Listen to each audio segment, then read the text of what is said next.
Good morning সবাইকে। আশা করি সবাই ভালো আছেন, আমিও ভালোই আছি। আপনাদের সাথে নিয়ে আসলাম একটা মিনি ব্লগ নিয়ে। আমরা ভেলুর গেছিলাম, আমার ভাগ্নেকে নিয়ে গেছিলাম ওর একটা ট্রিটমেন্ট রিগার্ডিং। তো যাওয়া আসার মধ্যে কিছু স্মৃতি আমি ফোনের মধ্যে রাখলাম, তো ভাবলাম সেটা আপনাদের সাথেও শেয়ার করি। তো তাই এই ব্লগটা আপনাদের সাথে একটু শেয়ার করলাম। এটা ওর ফার্স্ট লং জার্নি ট্রেনে। আমরা অনেকটা ভয় পেয়েছিলাম ওকে নিয়ে, কিন্তু ও কোনো বিরক্ত করেনি, খুব সুন্দরভাবেও গেছে। খুব মানে অনেকটাই শান্ত বলা যায়। এমনি ও দুষ্টু, কিন্তু বাইরে গেলে অনেকটাই শান্ত। খুব সুন্দরভাবেই ও মানে যাওয়া আসা দুটোতেই কোনোটাতেই ও কোনো কোনো কোনো কমপ্লেন নেই, কোনো প্রবলেম করেনি, কিছু করেনি, সুন্দরভাবেই গেছিলো। তো খুব ভালো লাগলো যে ও ও এত সুন্দরভাবে বা কোনো জ্বালাতন না করে খুব সুন্দরভাবে আমাদের সাথে এনজয় করছিল মোমেন্টগুলো। তো ওটাই দেখে খুব ভালো লেগেছিল, এবং মাঝে মধ্যে ও ভিডিও মানে ইয়ে করছিল। আমরা ওলিটা দুঃখী এখন এখন আসবে বালেশ্বর। হ্যালো গাইড, দেখেন ট্রেন আমরা বসে রয়েছি। তো নাই মা, তুই খাবে নাকি?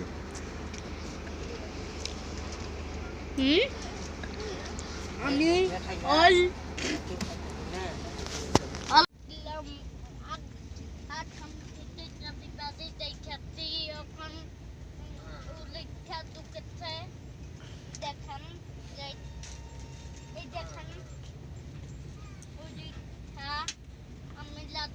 আমি বলছি ক্ষমা করবে না।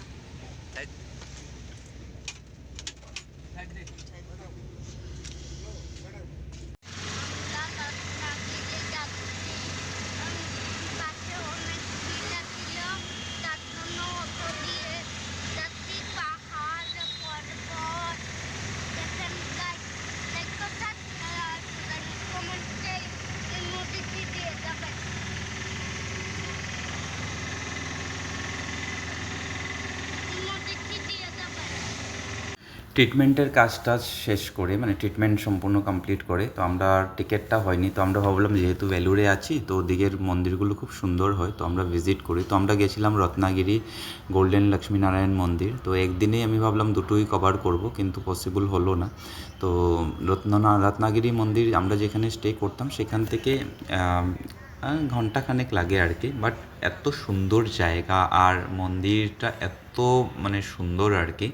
মানে অনেকটা আমি উঠাতে পারিনি, বিকজ ক্যামেরা অ্যালাউ ছিল না। যতটুকু আমার দ্বারা সম্ভব আমি চেষ্টা করেছি উঠানোর, আর এত ভিড় ছিল যে মানে পসিবলই হয়ে ওঠেনি। বাট খুবই ভালো লেগেছিল মন্দিরটা দেখে, চারপাশগুলো দেখে। আর ভিতরেও মানে মানে আমাদের এখানেও হয় মন্দির, বাট ওখানের মন্দিরের ইয়েটা, কারিগরিটা একটু অন্য রকম।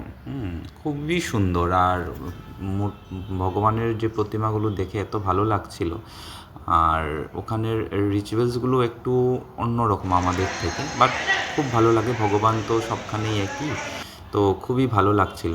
তো ওখান থেকে আমরা রত্নাগিরি ওদিন কভার করে তারপর আমরা চলে গেছিলাম আস্তে আস্তে golden Lakshminarayan temple. Golden Lakshminarayan টেম্পলে তো একদমই ক্যামেরা অ্যালাউ নেই, আপনাকে আগে জমা করতে হবে, তারপর এন্ট্রি নিতে হবে, যার জন্য ওখানের কোনো ক্লিপ আমি নিতে পারিনি। বাইরের থেকে একটু চেষ্টা করেছি। ভিতরটা ঢুকে মানে না হলেও মনে হয় 20 মিনিট আমরা হেঁটেছি, এত লাইন ছিল। আর 20-25 মিনিট হবে। অনেকটা বড় এরিয়া নিয়ে গোল্ডেন লক্ষ্মীনারায়ণ টেম্পল। তো ওখানে ছেলেরা জামা পরে দিতে পারে না, জামা খুলে তারপর খালি গায়ে জল ঢালতে হয় লক্ষ্মী মার চরণে। তো সেগুলো আমি প্রথমবার দেখলাম, তো আমার খুব ভালো লেগেছিল। খুব একটা মানে স্পিরিচুয়ালি খুব কানেক্ট করা যায় ওখানে গেলে আর কি। খুব ভালো লেগেছিল সেই দিনটা। তো আমরা সেখান থেকে বেরিয়ে আসলাম, তারপর বিকেলবেলা একটু বাজার দিয়ে গেলাম। তো ওখানে একটা মানে ট্রেডিশন আছে, মেয়েরা সবসময় চুলের মধ্যে ফুলের ইয়ে বাঁধে আর কি। তো দিদি বলছিল আমি একটু ইয়ে করবো, আমি বললাম হ্যাঁ কর, এসছিস যখন। তো ওই দিদিটা এখান থেকে করে দিল। তারপরে একজন আম্মা আছে, আম্মার এখান থেকে আমরা যতদিন আমরা 20-25 দিন ছিলাম, তো ওই আম্মার থেকেই আমি রেগুলার ভেজিটেবলস কিনতাম। যদিও বুঝতাম না বা উনিও বুঝতেন না কথা, বাট ওই বলে না, যদি মনের ভাষাটাই অনেক বড়। তো সেখান থেকে আমরা সবসময় রেগুলার আমি ওখান থেকেই ভেজিটেবলস নিতাম রান্নাবান্না করার জন্য। তারপর বেরিয়ে গেলাম, তারপর দেখি কাঁঠাল খুলে বিক্রি হচ্ছে, এক এক জায়গার এক এক রকম। আমাদের এখানে এরকম কাঁঠাল কেউ খাবে না আর ওখানের কাঁঠালগুলো খুব বড় বড়, রাইসগুলো খুব টেস্টি। চা বানানোর ইয়েটা আমি দেখলাম, কেটলিটা, ওদের প্যাটার্নটা টোটালি আলাদা। তো যাই হোক, ভালোই লাগলো চাটা খেয়ে। তারপর আমরা রুমে ঢুকে গেলাম। তো আমি বেশি পারিনি, অতটুকুই পেরেছি। তো আশা রাখছি আপনারা সবার ভালো লাগবে।